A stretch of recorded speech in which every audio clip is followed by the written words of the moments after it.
Before you hear my story, look closer at the pictures on your own wall. Every smile hides something, a secret, a silence, a shadow that no one ever dares to speak about. My family's photos looked perfect too, until I learned what was hidden behind them. So take a breath. What you're about to hear isn't just a story.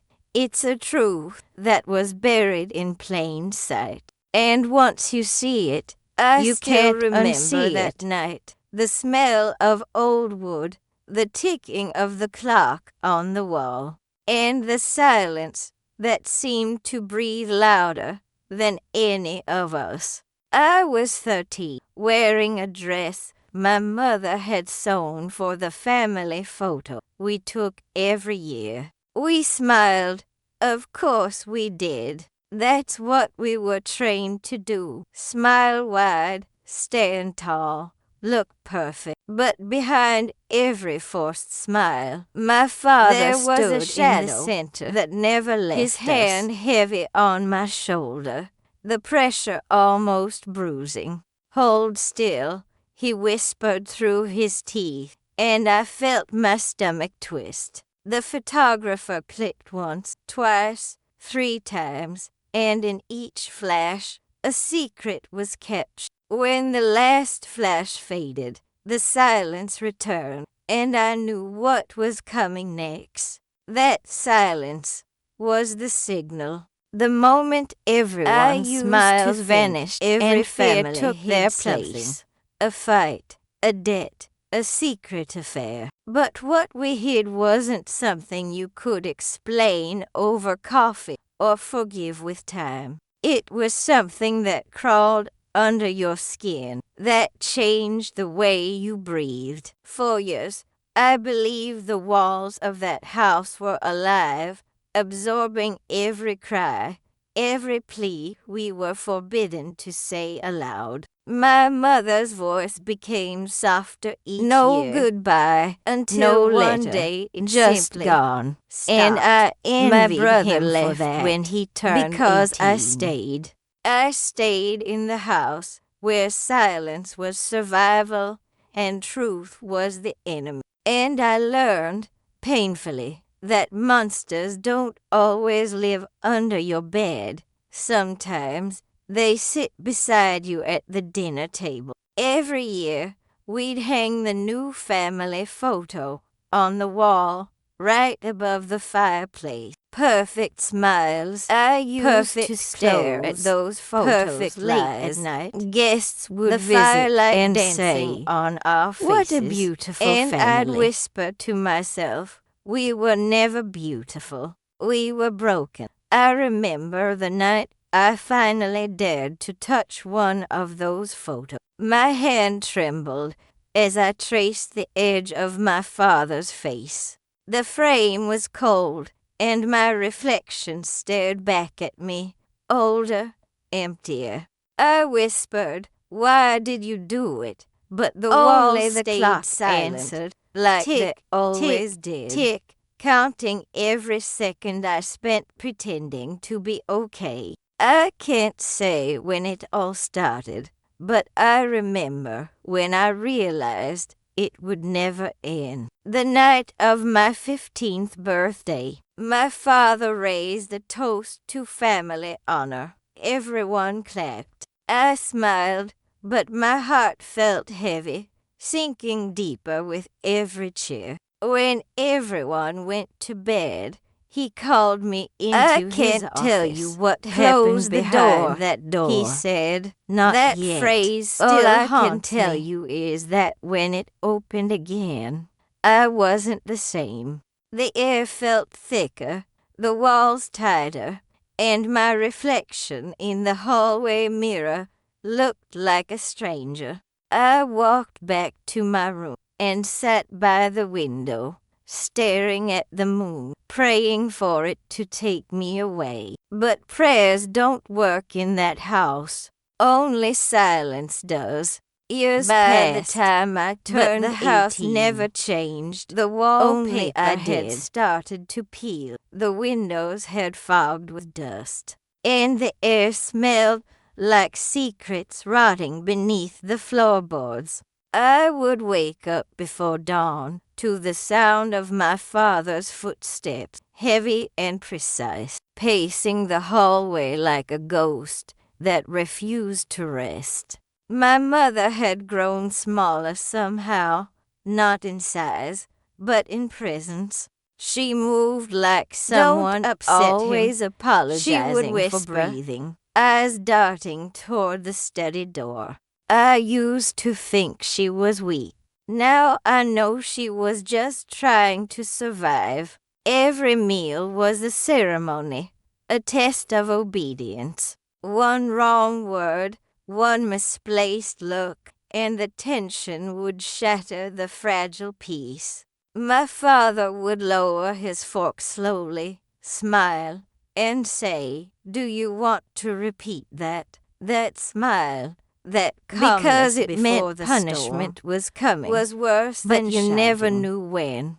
I learned to read his silences, the tightening of his jaw, the way his hand tapped twice on the table, all signs. And when those signs appeared, my mother would find a reason to leave the room, pretending to tidy something. My brother's empty chair was still there, untouched, as if waiting for him to return. But we both knew he never would. Do you still hear letters his I voice never in your sent? sleep? Are you I'd free? burn them in I'd secret, ask, watching the paper curl into ash. Fire was the only thing that felt honest in that house. It destroyed, but it didn't lie. Sometimes I'd stare at those family photos on the wall and imagine them burning too. The smiles melting, the perfect frames cracking. Maybe then the truth would finally breathe. In 1979, my father began lost talking his about job. honor That's again. when the rules That tightened. word that No had more poisoned shame, our he lives. said. Honor No keeps more us weakness, together. he would repeat. But his eyes said something else. Fear keeps you silent. He made us promise things no daughter or wife should ever have to promise. You will protect this family's name, he'd whisper, no matter what it costs. I remember one night he made me kneel in front of him while he spoke You about understand, loyalty. My don't knees you? burned He asked. against the I wooden floor nodded, because but I saying didn't no move. wasn't an option. In that moment, I realized obedience was the currency of survival. The years blurred together, same walls, same faces, same silence. I watched my mother fade like a photo left in the sun. By the time she passed in 1983, I didn't cry. I couldn't. The house wouldn't allow it. My father called it the a funeral, peaceful death. I cleaned but her peace room doesn't and leave found a bruises on letter the hidden soul. under her mattress. It was addressed to me. Inside, her handwriting trembled. If you ever find this, forgive me. I tried to protect you. I couldn't. I sat on the edge of her bed, shaking, realizing she had known everything. Every scream, every night, every secret I thought I had hidden. She had known and stayed I didn't anyway. even flinch. For me, I that stared night, at our frozen I faces, took down one smiling, of the family proud, photos from the untouchable. wall. The Honor, glass shattered I in my whispered, hands, blood dripping from my palm. What a beautiful name for fear. I finally understood. We weren't a family. We were a performance, a portrait of pain dressed as perfection. And I was tired of posing. The night he made his impossible request is burned into me like a scar that never healed. My father had grown 1985, meaner, a slower, winter so cold, but his voice the still windows carried cried the same frost. poison. I And the remember house sitting smelled at of the whiskey table, and regret. the same table where years of silence had been served like a curse. He poured himself another drink and said, "You're the only one left who can protect our name." His eyes were glassy but sharp. I didn't answer. I had learned that silence was safer than truth. "The bank will take The house, everything," the he land, said, everything slamming your his mother hand died against for. the I table. wanted to scream that my mother had died long before the house started falling apart, but I swallowed it. Then he leaned forward, his breath sour with alcohol. "Marry him," he said. "Marry the man who can save us." I laughed at first, thinking it was one of his cruel jokes, but his face stayed still. "You're not serious," I whispered.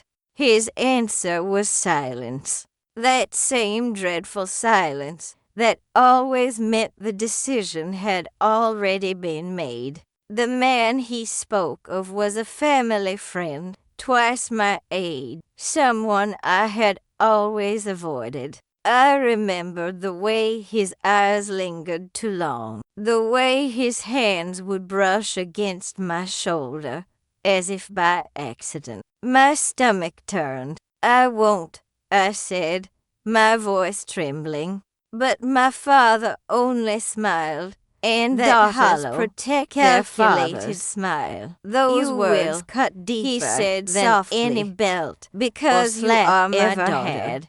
That night, I sat by the window again, the same spot I used to pray from as a child. The moonlight was pale and cold, and my reflection in the glass looked like someone I didn't recognize, someone tired of losing. I thought about running away, about finding my brother, about But where would I starting go over with somewhere? nothing? He No had one knew made my sure I name. depended on him for everything: money, shelter, identity. That was his greatest manipulation. He didn't just control our lives, he controlled our ability to imagine life without him. I stayed up until dawn, listening to the wind howl through the cracks in the walls, and by morning I made my choice.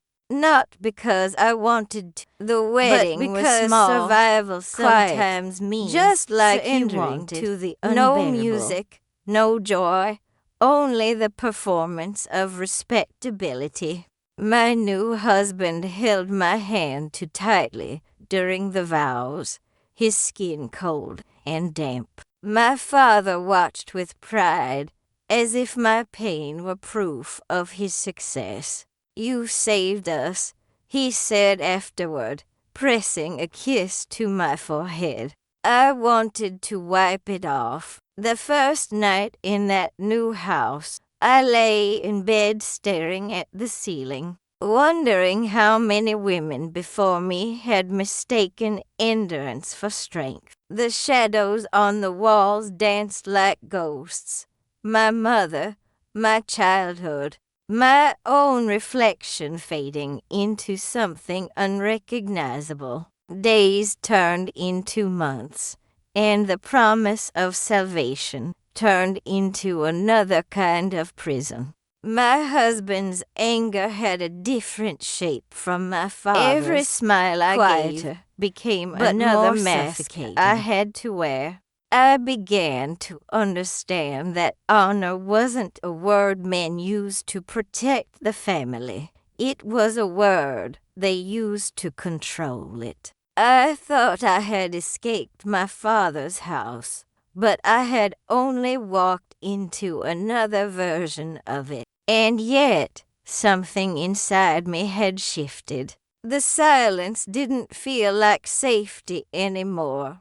It felt like a weapon I could turn back on them. It took me years to gather the courage. But the day came when the lies began to crack, when the world that had held me prisoner started to tremble. And it all began with one unexpected discovery, one truth hidden where I least expected it. It happened on an ordinary afternoon, one of those gray, heavy days when even the air feels tired of carrying secrets. I was cleaning the study, a room that my husband had gone out for business, and the silence of the house pressed against me like a weight I could finally breathe under. I was dusting the shelves when a small wooden box fell from the top drawer of his desk.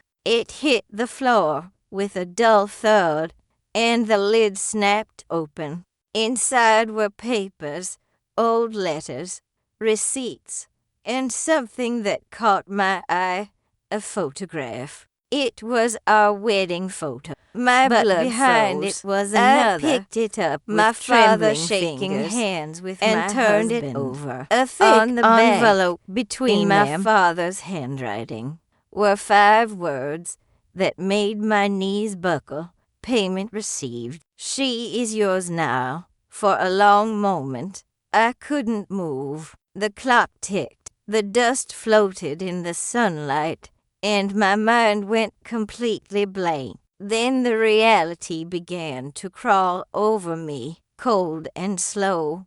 My marriage had never been to salvation. Clutching it had been a transaction. Trying to wasn't a daughter saved, but every breath I was like a daughter sold. I thought of my mother, how she had begged me not to leave, how her eyes had filled with tears she never explained. She must have known. She must have known all along what the price of my obedience would be. How could you, Father?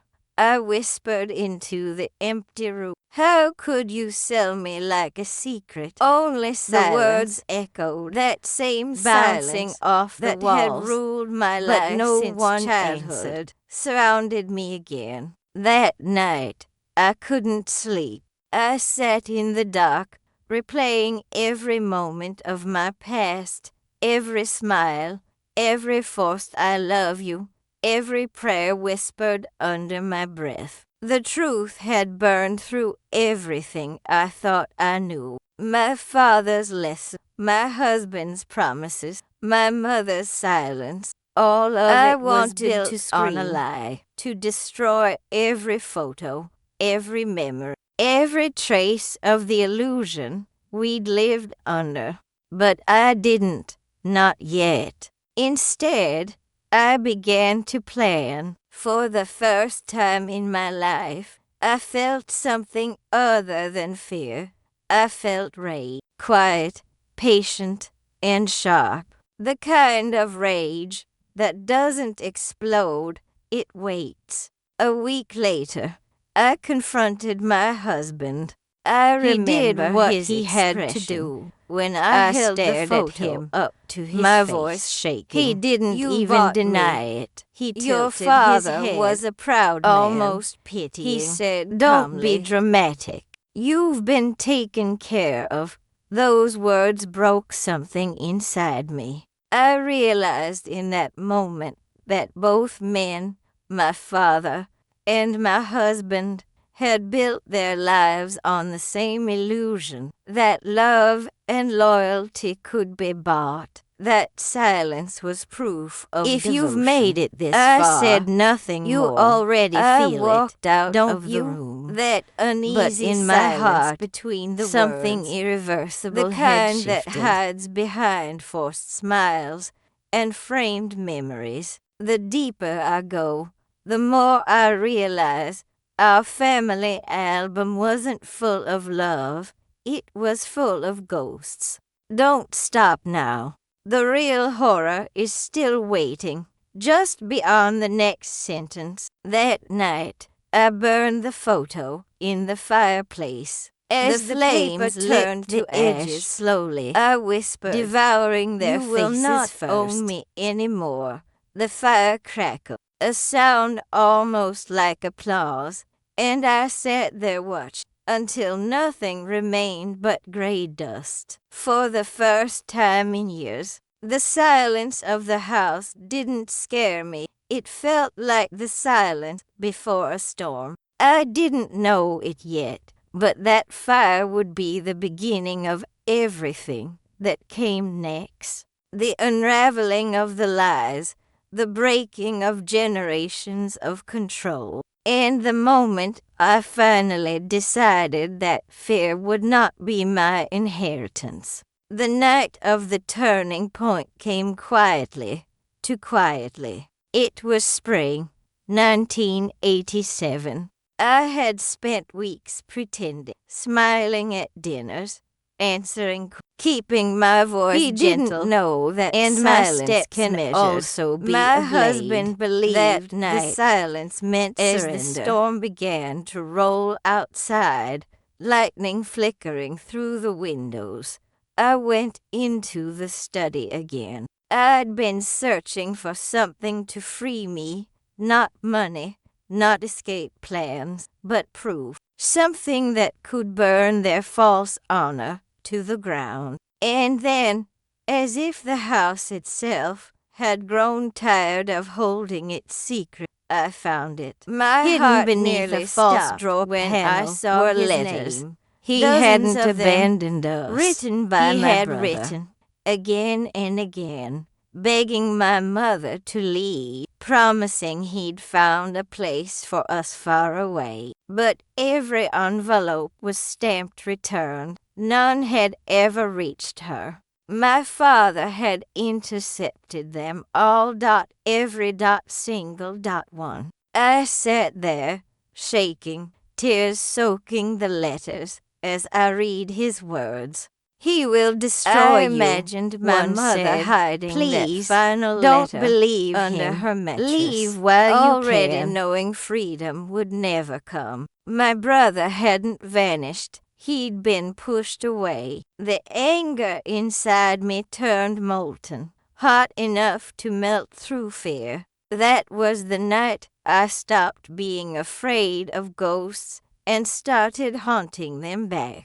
I knew what I had to do. If they had trapped me in a story built on lies, I would become the ending they never saw coming. I waited for my husband to come home, the letters neatly stacked on the table beside me. When he walked in, soaked from the rain, I looked him straight in the eyes. "You lied," I said. He frowned, confused. "About what?"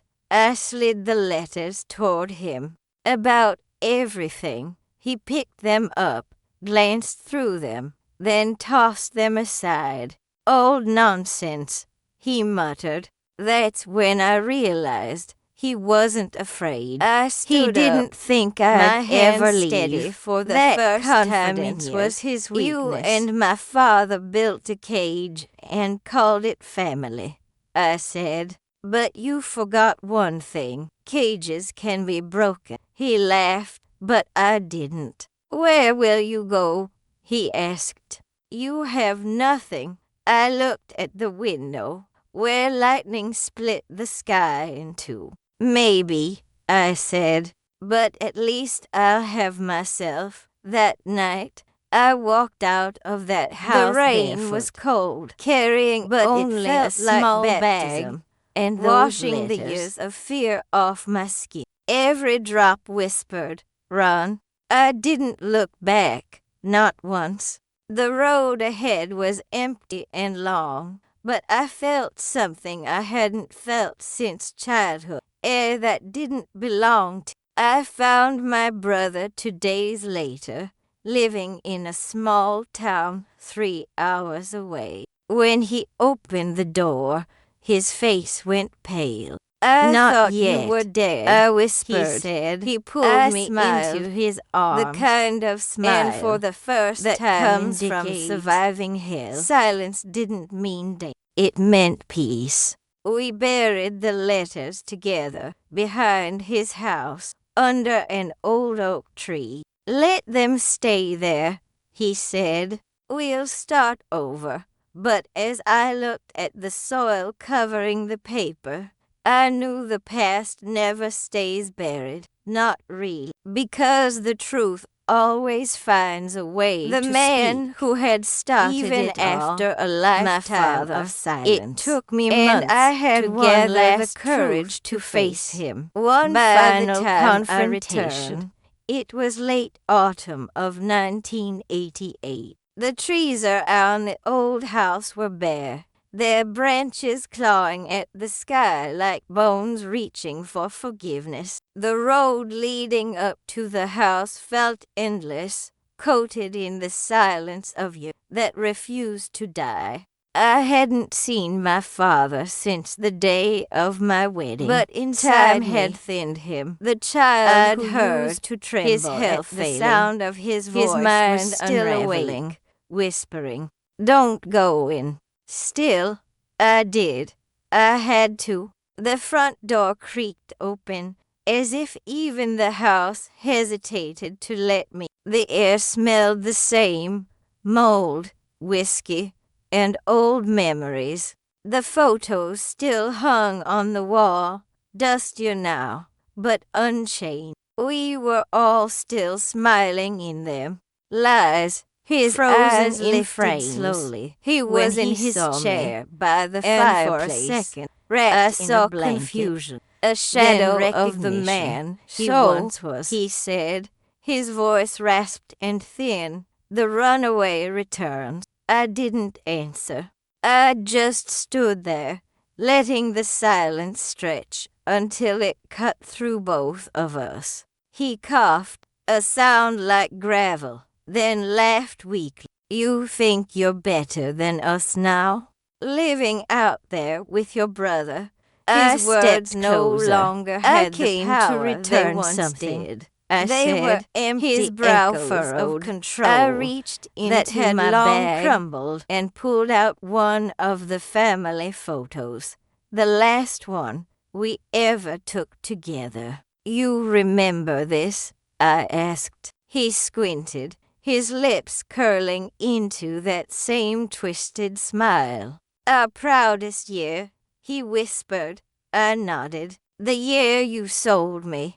His face froze. The silence that followed was heavier than anything I had ever felt. I said softly. I placed the photo on the table between us. The lies, the edges trembling in around the arm of his chair. "You ungrateful," he began, but I cut him off. "Don't say it. You don't get to call what you did love." For the first time, he didn't speak. He just stared at me, and for a flicker of a second, I thought I saw fear in his eyes. Not the kind of fear he used to inspire. I realized then, but that he was smaller than facing the ghost of his own like creation. Him build empires of fear because they know, deep down, they're powerless without it. I told him about Mother's letter, about the truth buried beneath decades of silence.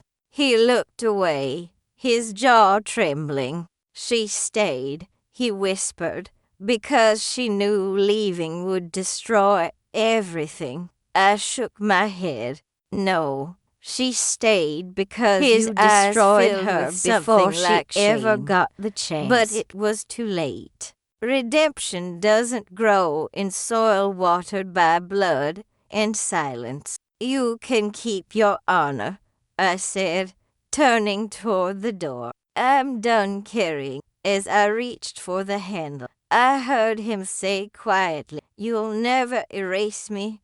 I stopped, glanced back, and said, "You already erased yourself." When I stepped outside, the cold air hit me like freedom. Back at the house, its windows dark, its walls tired, and for the first time, I didn't feel afraid. I felt nothing. That was my peace. The kind of peace that doesn't come from forgiveness, but from release. As I walked down that road for the last time, I didn't look back again. Because behind those walls, behind those photos, there was no family left. Only the echo of a word sometimes that had lost after all you meaning. escaped the Honor. fire. But the You story realize wasn't it still finished burns yet. Inside you. Freedom was supposed to feel lighter, but in truth, it was heavy, like carrying the weight of all the ghosts I never buried. After leaving that house, I moved into a small apartment in the city, a forgotten corner above an old bakery where the smell of bread mixed with the sound of loneliness. I was 51. Most people start new lives much younger, but for me, this was the first time I was breathing air that wasn't borrowed. The first months were strange. Silence followed me everywhere. It wasn't the same silence of that house. This one was alive. It whispered questions. It made me remember. I'd sit by the window at night, watching the lights flicker across other people's homes, wondering how many of them hid stories like realize the world is smiling people pretending they were loved. Some mornings, I'd catch myself setting 2 cups of coffee instead of 1. Habits are harder to kill than memories. I started writing letters to my mother, letters I never sent, of course, telling her the things she never said to me and the things I wish I had said to her. Sometimes I'd whisper her name into the air, and it felt like maybe she could finally hear me. Words that matched the kind of pain that doesn't bruise the skin anymore,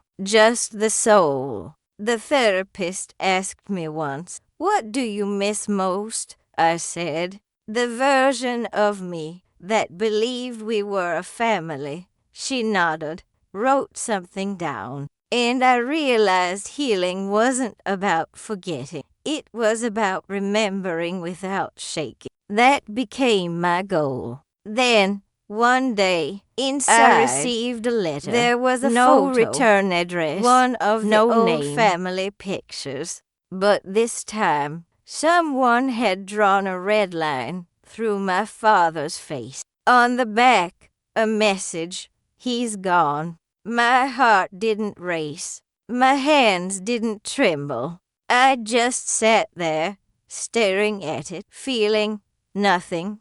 Maybe that was what peace really meant. Not forgiveness, not revenge, just the end of reaction.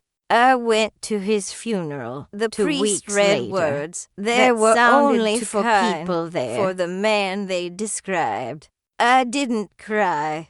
When the coffin was lowered, I whispered, "Now the silence is finally yours." And for the first time, the ground didn't feel cursed beneath my feet. After that, I started working at a local library, surrounded by stories that didn't belong to me. It was strange how safe fiction felt compared to reality.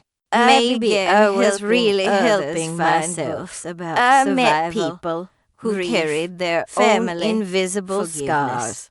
We never shared details, but sometimes in the way we looked at each other, there was an understanding. You've been there too. I started to smile again. Small smiles at first, the kind that don't reach your eyes yet, but promise that one day they will. And still, every now and then, I dreamt of that old house, the photos burning not slowly, as a nightmare frame by frame, but as a memory fading ashes under layers of time. That's how I knew healing was happening, not all at once, but quietly, in the background, like a film rewinding in reverse. The past doesn't disappear. It just stops defining you. And even if the silence of that place once screamed louder than any voice, I learned something powerful. Silence can also mean Not peace. to my family. When it finally There was no belongs one to left you. to hear. It was But to the 1992 world, when that I decided had to always speak. seen only the perfect photos, the forced smiles, the illusion of honor. It started one afternoon when a local journalist came to the library asking for stories about the town's history. I don't know why, but something inside me broke open. Maybe it was time. Maybe silence had finally lost its power. The reporter looked the sound of my own unsure, voice trembling. maybe as expecting I said, a sweet I tale have a about story. childhood summers. What I told her instead made her hands stop moving, her pen frozen midair. I spoke for hours, every word carving pieces off the stone I had been carrying for decades. The manipulation, the fear, the punishments disguised as teaching, the honor that was nothing but control. When I finished, she said softly, Because no "Do one you want else this ever to be had the public?" chance to. I The thought story for a was long published time in the before local answering. paper a Yes. month later. The title read, "Behind the Family Portraits, a Daughter Breaks the Silence." I didn't expect much, but within weeks, letters began arriving at the library, dozens, then hundreds. Some were from strangers who said my words felt like their own memories. Others were from people I'd grown up with, confessing that they too It had was seen overwhelming, things they never dared like to speak seeing about. my pain mirrored in the eyes of 1,000 others. For the first time, I realized my story wasn't a curse. It was a bridge. The shame that had kept me quiet had also kept others prisoner. And by breaking my silence, I had opened a door they could walk through too. There was backlash, of course. Old family friends called me a liar, accused me of tarnishing a legacy. But what legacy? Fear? Submission? The kind that rotted every truth from the inside? I learned quickly that when you expose darkness, some people will do anything to keep the lights off. But I stood firm. Every word I had spoken was real, every wound still visible if they dared to look close enough. I wasn't that trembling child anymore. I was the woman who had survived the silence, and I refused to go back. But The something paper told invited me this me was to bigger speak than my publicly. story now. The night of the event, the small hall was full. Faces I didn't know, some familiar, all watching me. My hands were shaking when I took the microphone. For a moment, I almost froze until I remembered that house, that silence that used to swallow me whole. I closed my eyes, took a breath, and said the first crowd words went silent, that came to and my then heart. I began to Behind tell every everything, perfect not family just about photo, the pain. There but is a about truth the no survival, one dares to the frame. tiny Acts of rebellion that kept me alive. When I finished, people stood. Some were crying. Others just nodded. The kind of nod that says, "I've been there too." That night changed everything. I walked home under a soft rain, feeling the weight of generation lifting from my shoulders. Her smiling. I thought proud of my that mother, I had spoken, and for the when first she time, couldn't. that's I when didn't I imagine understood her as a victim. Silence can protect, but it can also destroy. And the only way to end its power is to speak. The months that followed the public confession were unlike anything I had ever experienced. Letters, phone calls, even strangers stopping me in the street, each one telling me their story, their secret. Some said my words had given them courage to leave situation they had been trapped in for decades. Others confessed they had always suspected, but never had the strength to name it. I realized then that my story had grown beyond me. It had become a lifeline. I felt a strange mixture of pride and vulnerability, because exposing the truth meant my life was now visible to everyone. People knew what my family had done. People knew what I had endured. The power to redefine my own identity outside of their control. But with that power came fear. Every time I received a letter, I hesitated before opening it. Some carried gratitude, some anger, and some just the hollow words of people unwilling to face reality.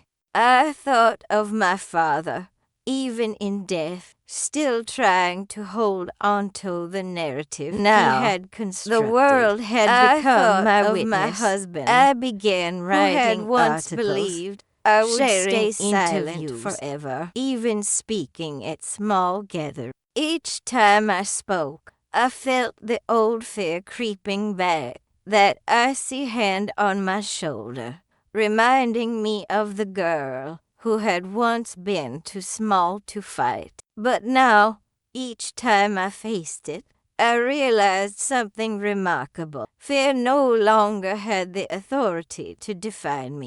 In 1995, I began holding small workshops for women in my city, safe spaces where silence was not required, and secrets could finally breathe.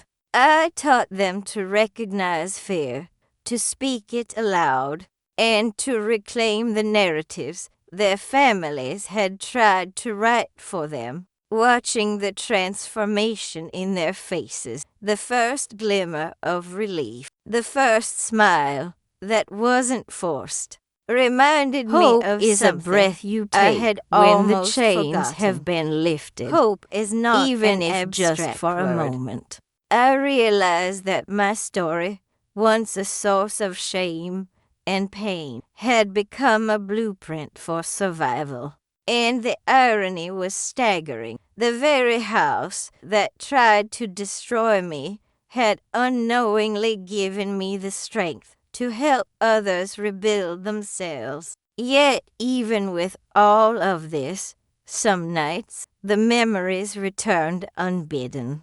I would see the photos on the wall of that house, the smell of dust feel the and whiskey heavy every in my room, every manipulated word. But unlike before, I didn't flinch. I breathed through it, let the memory pass, and reminded myself that survival wasn't about forgetting. Survival was about living fully, fiercely, without allowing the past to dictate the present. And in that realization, I discovered the ultimate freedom. By 1998, that had once I had begun me compiling everything with my own memoir. My own portrait of the family, my own truth that never existed, the horrors hidden behind the smiles, and the journey from fear to empowerment. Every page was a victory, every word a declaration that I had survived not because they had allowed it, but because I refused to let fear have the final say. The process was exhausting, painful, but with cathartic. Each paragraph, each chapter I reclaimed a piece of myself I had been taken from burying, restoring a life they thought they could control, and discovering, finally, that my voice had the power to heal, not just me, but those who heard me. The final chapter of my story doesn't begin with a scream or a flash of anger, but with a quiet morning in 2000. I was sitting by the window of my small apartment, sunlight spilling across the desk where my memoir lay open, pages filled with the words I had once been too afraid to speak. The city outside moved in its usual rhythm, people rushing to work, children laughing, cars honking, a world oblivious to the private horrors I had survived. And yet, I felt a peace I had never known. The years of manipulation, fear, and impossible demands had forced me into someone I barely recognized at first. Family photo had been a lesson, a test I had not understood as a child. I could forgive them, not because they deserved it, but because carrying anger forever only prolongs the chain they tried to bind you with. I often return in my mind to those photographs, once symbols of terror and silence. Now, I see them differently. Frozen smile is a reminder that even in the darkest moments, life continues, sometimes cruelly, sometimes with lessons that only reveal themselves decades later. I think about my mother, my brother, and even my father, whose life ended in stubborn pride. I remember the letter, the fire, the confrontation, and the courage it took to step into the unknown. And I realized that the terror that haunted our family was never invincible. It lived only in the willingness of people to remain silent. Once you speak, even the deepest shadows begin to recede. Looking back, I understand now that survival is not merely enduring. It is recognizing your own strength and refusing to let fear dictate your existence. I am not the frightened girl who once trembled at footsteps in the woman who broke the cycle, who burned the photographs in her mind, and who chose to tell the story that no one dared to hear. And perhaps most importantly, I am the voice for those who still cannot speak. Every day, I carry the lessons of those years, the manipulation, the impossible demands, the false honor, not as chains, but as a map of resilience. Each scar, each memory, and each painful smile has become part of a narrative I can own than any voice now belongs. It is a silence filled with reflection, wisdom, and the quiet satisfaction of knowing that I survived. The terror that haunted the walls, the photographs, and the people I once called family has lost its power because I have told the truth, lived beyond it, and learned that real strength is forged not by obedience. As I close the final page of my memoir, I understand one undeniable truth. Behind every family portrait lies a story. Some are filled with joy, others with sorrow. Mine was filled with terror, yes, but also with an unwavering human spirit that refused to be erased. And that, finally, is my legacy.